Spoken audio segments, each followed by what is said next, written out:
വളരെ അടിയന്തര പ്രാധാന്യമുള്ള ഒരു വിഷയം അഡ്രസ് ചെയ്യാനായിട്ട് ചെയ്യുന്ന ഒരു വീഡിയോ ആണിത്. കേരളത്തിന്റെ ആരോഗ്യമന്ത്രി ശ്രീമതി വീണ ജോർജിനെതിരെ KSU കയ്യേറ്റം നടത്തിയിരിക്കുന്നു എന്നുള്ള രീതിയിൽ സോഷ്യൽ മീഡിയയിൽ ഇപ്പോൾ വ്യാപകമായിട്ട് പോസ്റ്റുകൾ ഉണ്ടായിക്കൊണ്ടിരിക്കുകയാണ്.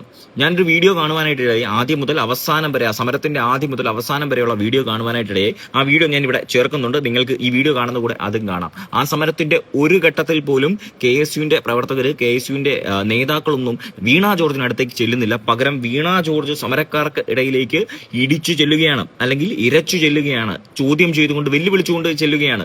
പക്ഷേ അവരെ ഒന്ന് ടച്ച് ചെയ്യാനോ അവരുടെ അടുത്തേക്ക് പോലും KSUക്കാർ പോകുന്നതായിട്ട് കാണാൻ സാധിക്കുന്നില്ല. അവർ കംപ്ലീറ്റ് പോലീസ് വലയത്തിലാണ്. ആ സമരം തുടങ്ങിയ നിമിഷം മുതൽ തിരിച്ചു പോകുന്നിടം വരെ.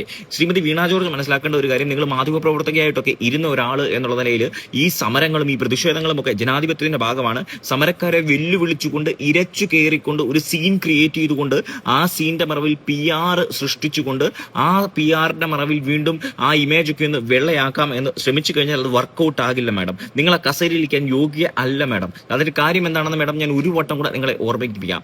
നിങ്ങളുടെ അടുത്ത് കാല് ചികിത്സിക്കാനായിട്ട് വന്ന ഒരു യുവാവിന്റെ, അല്ലെങ്കിൽ കാൽമുട്ട് ചികിത്സിക്കാനായിട്ട് വന്ന ഒരു യുവാവിന്റെ കണ്ണ് പിഴുതെടുത്ത ആരോഗ്യ വകുപ്പാണ് നിങ്ങളുടേത്.